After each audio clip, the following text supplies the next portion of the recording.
επιστρέψαμε. Καλημέρα και πάλι εδώ είμαστε. Αυτή η μουσική, θέλω να σου πω, είναι μέσα στο κεφάλι μου. Που έτσι όλη μέρα πλέον. Ναι, τώρα 15 μέρες έχει πει μέσα στο κεφάλι μου αυτό το πολύ ωραίο τζιγκλάκι. Είναι πολύ ωραίο τζιγκλάκι. Πολύ λοιπόν, πάμε να βγούμε λίγο έξω από το στούντιο να συναντήσουμε τον κύριο Χρήστο Τακλή. Σου αρέσει το θέμα? Βέβαια, μ' αρέσει. Ο οποίος είναι θαλάσσιος βιολόγος, διαχειριστής του Ελληνικού Παρατηρητηρίου Βιοποικιλότητας. Καλημέρα σας. Καλημέρα. Καλημέρα σας. Να συζητήσουμε λίγο το θέμα του μπλε δράκου. Βλέπουμε εδώ και τα βίντεο που μας έχετε στείλει και τις εικόνες. Αυτό το πλάσμα, τι είναι?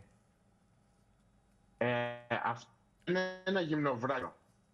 Για όσους δεν ξέρουν, είναι συγγενικό είδος με τους γυμνοσάλιαγγες που έχουμε στη στεριά. Οι οποίοι δεν είναι επικίνδυνοι, βέβαια.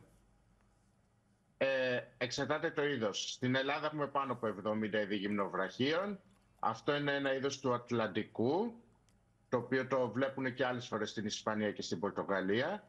Όπως ο μπλε δράκος, όπως και τα υπόλοιπα γυμνοvrάχια, μπορούν να βιοσορεύουν την τοξίνη, το δηλητήριο από την τροφή τους.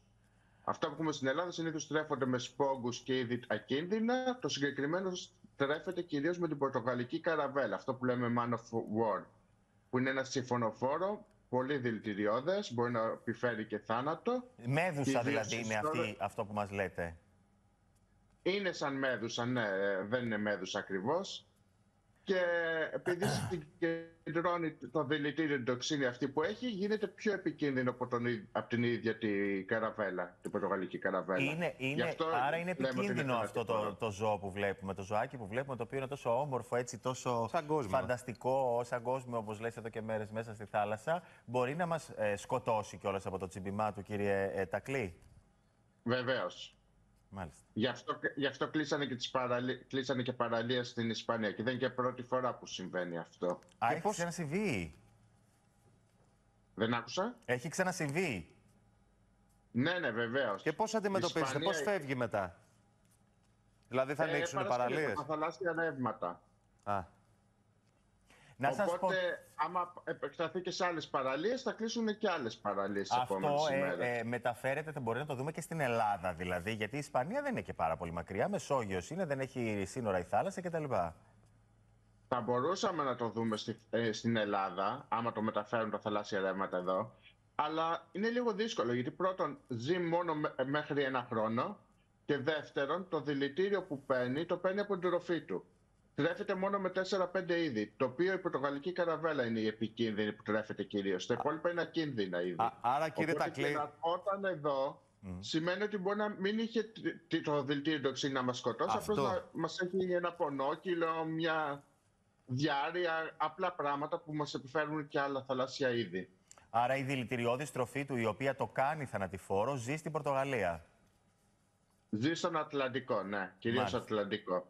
Και στις ακτές της Ισπανίας βρέθηκε το συγκεκριμένο... Οι συγκεκριμένες ακτές είναι στη Μεσόγειο, προφανώς, οι οποίες κλείσανε, έτσι? Ναι. Και βρέθηκε από το στενό του Γιβραλτάρ, δηλαδή έχει περάσει επί της ουσίας, αυτό καταλαβαίνουμε? Βεβαίως. Και η πορτογαλική καραβέλα και ο μπλε δράκος και άλλα θαλάσσια είδη περνάνε από το Γιβραλτάρ. Και η Ισπανία τουλάχιστον έχει ένα πολύ καλό σύστημα γνώσης και ενημέρωσης του κόσμου, να κλείνει παραλίες άμεσα όταν δούνε κάτι το οποίο μπορεί να φέρει θάνατο ή τραυματισμό λουόμενου. Δεν έχει καμία σχέση με Ελλάδα-Ιταλία αυτό που συμβαίνει. Η Ισπανία είναι πολύ μπροστά σε τέτοια θέματα. Κάτι αντίστοιχο έχουμε στην Ελλάδα, σαν αυτό το ζωάκι, τον όμορφο δολοφόνο των θαλασσών? Όχι, έχουμε επικίνδυνα συμφωνοφόρα κλπ. Αλλά ως εκεί όταν δεν λέτε συμφωνοφόρα, κύριε Τακλή, γιατί δεν είμαστε και όλοι βιολόγοι, καταλαβαίνετε, τι είναι αυτό? Είναι πολλοί οργανισμοί ενωμένοι σαν ένας και μοιάζουν πολύ σαν μέδουσες με μεγάλα πτερίγια. Αλλά είναι σαν να λέμε μια ολόκληρη απικία, μια ολόκληρη πόλη, Αθήνα, μαζεμένη σε έναν οργανισμό. Και είναι με μέδουσες, μοιάζουν, ή με σαλιγκάρια σαν αυτό, ας πούμε? Πιο πολύ με μέδους μοιάζουν αυτά που έχουμε στην Ελλάδα. Ναι, τα οποία είναι ενίοτε δηλητηριώδη. Ναι, δεν μας επιφέρουν κάποια προβλήματα, συνήθως όπως η μόβ μέδουσα ή άλλα είδη.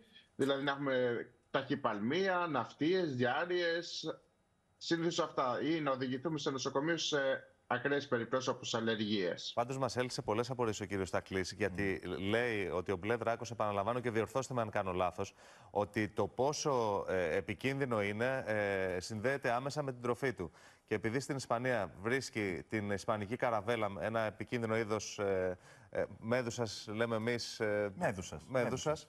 Εδώ στην Ελλάδα, εφόσον έρθει, που δεν υπάρχει τροφή τόσο δηλητηριώδης ώστε να την προσλάβει στο δικό του οργανισμό και μετά σε πιθανό τσίμπημα να την περάσει στον άνθρωπο, και να έρθει δεν διατρέχουμε κίνδυνο, τουλάχιστον απώλεια ζωής. Θα έχουμε ένα κίνδυνο ανάλογα με το είδος που τρώει εδώ στην Ελλάδα, που θα είναι μια απλή μέδουσα, ξέρω εγώ, και θα έχουμε κάποια απλά συμπτώματα και σε κάποιες πολύ ακραίες περιπτώσεις μπορούμε να δούμε κάτι χειρότερο. Ακριβώς έτσι. Δηλαδή η πορτογαλική καραβέλα έχει εμφανιστεί 1 ή 2 φορές στο παρελθόν, πριν κάτι δεκαετίες στην Ελλάδα. Όσο δεν την έχουμε και δεν έχουμε άλλα θανατηφόρα είδη που να μπορεί να φάει, είμαστε μια χαρά. Δηλαδή και να εμφανιστεί δεν θα έχουμε τέτοιο πρόβλημα. Και δεν σημαίνει ότι εμφανίστηκε ότι θα μας τσιμπήσει κιόλας, αν δεν το πειράξουμε. Ναι. Μπορείς να το πατήσεις όμως, αν δεν κάνω λάθος. Επειδή συνήθως είναι αυτό το μπλε χρώμα, πολλοί το βλέπουν, τους αρέσει και πάνε και το πιάνουν με τα χέρια. Αυτό ζει στην άμμο κάτω στο βυθό, κύριε Τακλή? Όχι, στην επιφάνεια της θάλασσας. Κινείται ανάποδα στην επιφάνεια της θάλασσας και το παρασέρνουν τα θαλάσσια ρεύματα και οι άνεμοι. Μάλιστα. Και επίσης είναι σημαντικό το ότι βρίσκεται στη Μεσόγειο από το Γιβραλτάρ και όχι από το Σουέζ, που έχουμε δει να έρχονται σε άλλες περιπτώσεις τροπικά είδη, όπως τα λεγόμενα λεσεψιανοί μετανάστες που περνάνε με το έρμα των πλοίων κτλ. Οπότε είναι μακριά από τις δικές μας θάλασσες. Η Ισπανία κυρίως έχει πρόβλημα από το Γιβραλτάρ, η Ανατολική Μεσόγειος έχει από τη διόρυγα του Σουέζ. Ναι, μάλιστα, ωραία. Λοιπόν, κύριε Τακλή, σας ευχαριστούμε πολύ. Νομίζω ήταν πολύ ενδιαφέροντα όλα όσα είπαμε. Είναι ο κύριος Χρήστος Τακλής, λοιπόν, θαλάσσιος βιολόγος, διαχειριστής του Ελληνικού Παρατηρητηρίου Βιοποικιλότητας, για αυτό το μικρό πλασματάκι, το οποίο μπορεί να σας σκοτώσει. Ο μπλε δράκος. Εφόσον φάει κάτι εξίσου επικίνδυνο. Ναι, αλλά άμα δει την πορτογαλική καραβέλα εκεί δίπλα και τη φάει και συσσωρεύει το δηλητήριό της, τσούκ σε τσιμπάει και... Λοιπόν, ευχαριστούμε κύριε Τακλή. Καλημέρα σας. Να είστε καλά. Γεια σας.